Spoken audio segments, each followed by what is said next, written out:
सरकारी नौकरी का सपना देखने वालों के लिए और खासकर जो बिहार में मौके की तलाश में हैं, उनके लिए एक बड़ी खबर है।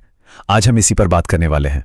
जी हां, बीपीएससी यानी बिहार पब्लिक सर्विस कमीशन ने स्टेनोग्राफर के पदों के लिए एक नई भर्ती का ऐलान किया है। तो क्या है ये भर्ती, कितनी सीटें हैं, कौन अप्लाई कर सकता है? चलिए एक एक करके इन सभी सवालों के जवाब ढूंढते हैं। तो ये देखिए, ये है वो ऑफिशियल नोटिफिकेशन। विज्ञापन संख्या है 01/2026। इसी के आधार पर हम सारी जानकारी को समझने की कोशिश करेंगे। तो चलिए सीधा मुद्दे पर आते हैं। हाँ, अब शायद ये लग सकता है कि पद तो सिर्फ 15 हैं, लेकिन देखिए सरकारी नौकरी की बात ही अलग होती है। यहाँ तो एक एक पद के लिए जबरदस्त कंपटीशन होता है, तो 15 पद भी एक बड़ा मौका है। और ये पद हैं किसके लिए? ये हैं स्टेनोग्राफर के पद, और वो भी बीपीएससी के अपने पटना ऑफिस में। मतलब पोस्टिंग सीधे बिहार की राजधानी में ही होगी। तो पोस्टिंग तो पटना में है, ये तो साफ हो गया, पर इस मौके में और क्या क्या है? चलिए जरा और गहराई में उतरते हैं और इस पद के बारे में और जानते हैं। देखिए, किसी भी नौकरी में सबसे पहले नजर जाती है सैलरी पर, है ना? तो यहां पर जो पे स्केल है वो है लेवल 4 का, मतलब 25,500 से लेके 81,100 तक। तो ये एक बहुत ही अच्छी और सम्मानजनक शुरुआती सैलरी मानी जाएगी। ठीक है, सैलरी तो अच्छी है। अब आते हैं उस सवाल पर जो सबके मन में होगा कि ये जो 15 पद हैं, इनका बंटवारा कैसे हुआ है? मतलब किस कैटेगरी के हिस्से में कितनी सीटें आई हैं? अच्छा, ये देखिए, ये सीधी नोटिफिकेशन से उठाई गई टेबल है। अब इसमें बहुत सारी जानकारी एक साथ दी हुई है, तो हो सकता है कि ये थोड़ा कंफ्यूजिंग लगे। कोई बात नहीं, इसको हम एकदम आसान तरीके से तोड़कर समझते हैं। हाँ, अब देखिए, ये हुई ना बात एकदम क्रिस्टल क्लियर। तो कुल 15 पद हैं। इसमें से अनारक्षित यानी जनरल कैटेगरी के लिए 7 पद हैं, ईडब्ल्यूएस के लिए 1, एससी के लिए 2, ईबीसी के लिए 3 और बीसी के लिए 2। और एक और जरूरी बात, इन 15 में से 3 सीटें महिलाओं के लिए रिजर्व्ड हैं। ये 35% हॉरिजॉन्टल रिजर्वेशन के तहत हैं।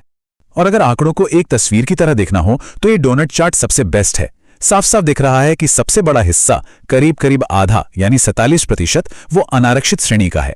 उसके बाद 20% ईबीसी का। तो इससे एक अंदाजा लग जाता है कि कंपटीशन कहां कितना है। ठीक है, पद देख लिए, सैलरी देख ली, सीटों का बंटवारा भी समझ लिया। अब आता है सबसे बड़ा सवाल कि इन पदों के लिए अप्लाई कौन कौन कर सकता है, यानी योग्यता की शर्तें क्या क्या हैं। देखिए, यहां पर 3 मुख्य चेक पॉइंट्स हैं जिन्हें क्लियर करना जरूरी है। पहला, एजुकेशनल क्वालिफिकेशन यानी पढ़ाई। दूसरा, टेक्निकल स्किल्स, क्योंकि ये एक स्किल बेस्ड जॉब है। और तीसरा, उम्र यानी एज लिमिट। तो सबसे पहले बात करते हैं पढ़ाई की। इसके लिए कम से कम इंटरमीडिएट यानी 10+2 पास होना चाहिए। और हां, अगर किसी ने 10+2 नहीं किया है लेकिन उसके बाद 2 साल का आईटीआई कोर्स किया है या फिर 3 साल का पॉलिटेक्निक डिप्लोमा किया है, तो भी इसके लिए एलिजिबल माने जाएंगे। अब आते हैं टेक्निकल स्किल्स पर, जो इस जॉब की जान है। देखिए, सिर्फ पढ़ाई से काम नहीं चलेगा। स्टेनोग्राफर के पद के लिए हिंदी और इंग्लिश दोनों भाषाओं में स्टेनोग्राफी आनी चाहिए। साथ ही दोनों भाषाओं में कंप्यूटर टाइपिंग भी आनी चाहिए। और हां, कंप्यूटर और वर्ड प्रोसेसिंग की बेसिक नॉलेज तो होनी ही चाहिए। और तीसरा और आखिरी क्राइटेरिया है उम्र का। यहां एक बात पर खास ध्यान देना है, उम्र की जो गिनती होगी वो 1 अगस्त 2025 को आधार मानकर की जाएगी। मिनिमम एज तो सभी के लिए 18 साल है, लेकिन जो मैक्सिमम एज है वो अलग अलग कैटेगरी के हिसाब से अलग अलग है। जैसे कि अनारक्षित पुरुषों के लिए 37 साल, तो वहीं SC/ST के लिए 42 साल तक की छूट है। तो मान लेते हैं कि कोई उम्मीदवार इन तीनों शर्तों को पूरा करता है, तो उसका सिलेक्शन कैसी होगा? क्या सिर्फ एक एग्जाम होगा या कुछ और भी? चलिए अब सिलेक्शन प्रोसेस को समझते हैं। तो सिलेक्शन का रास्ता 2 पड़ावों से होकर गुजरता है। स्टेज 1 है एक लिखित परीक्षा, जो कि एक ऑब्जेक्टिव टेस्ट होगा। इसमें पास होने वाले उम्मीदवार जाएंगे स्टेज 2 में, जो कि होगा एक स्किल टेस्ट। इसमें स्टेनोग्राफी और टाइपिंग की प्रैक्टिकल परीक्षा होगी। तो पहले लिखित परीक्षा की बात करते हैं। इसका पैटर्न समझना बहुत जरूरी है। इसमें टोटल 150 सवाल होंगे, जो 3 हिस्सों में बटे होंगे। 50 सवाल जनरल स्टडीज से, 50 सवाल जनरल साइंस और मैथ्स से, और 50 सवाल मेंटल एबिलिटी यानी रीजनिंग से। अब यहां की सबसे इंपॉर्टेंट बात पर ध्यान दीजिए। कुल 150 सवाल हैं और समय मिलेगा 2 घंटे 15 मिनट। हर सही जवाब पर आपको मिलेंगे 4 नंबर, लेकिन यहां नेगेटिव मार्किंग भी है। एक गलत जवाब पर आपका 1 नंबर कट जाएगा, मतलब तुक्केबाजी यहां बहुत भारी पड़ सकती है। तो एक तो नेगेटिव मार्किंग से बचना है और दूसरा एक मिनिमम क्वालिफाइंग स्कोर भी लाना है। ये स्कोर भी कैटेगरी के हिसाब से अलग अलग है। जैसे जनरल कैटेगरी के उम्मीदवारों को कम से कम 40% मार्क्स लाने ही होंगे। बीसी के लिए ये 36.5% है और एससी, एसटी, महिलाओं और दिव्यांग उम्मीदवारों के लिए 32%। चलिए, लिखित परीक्षा तो हो गई, अब आता है असली खेल, स्किल टेस्ट। यहीं पर एक स्टेनोग्राफर की असली काबिलियत परखी जाती है। यहां पर हिंदी या इंग्लिश स्टेनोग्राफी में 80 शब्द प्रति मिनट की स्पीड दिखानी होगी और इसके अलावा हिंदी और इंग्लिश दोनों में 30 शब्द प्रति मिनट की टाइपिंग स्पीड भी चाहिए हो। और हां, स्किल टेस्ट में कुछ टेक्निकल बातों का ध्यान रखना बेहद जरूरी है। जैसे हिंदी टाइपिंग के लिए जो फॉन्ट इस्तेमाल होगा वो है मंगल फॉन्ट और कीबोर्ड लेआउट होगा रिमिंगटन गेल। अगर किसी को इस लेआउट पर प्रैक्टिस नहीं है तो अभी से शुरू कर दें, क्योंकि ऐन मौके पे बहुत दिक्कत हो सकती है। और हां, गलतियों की भी एक सीमा है।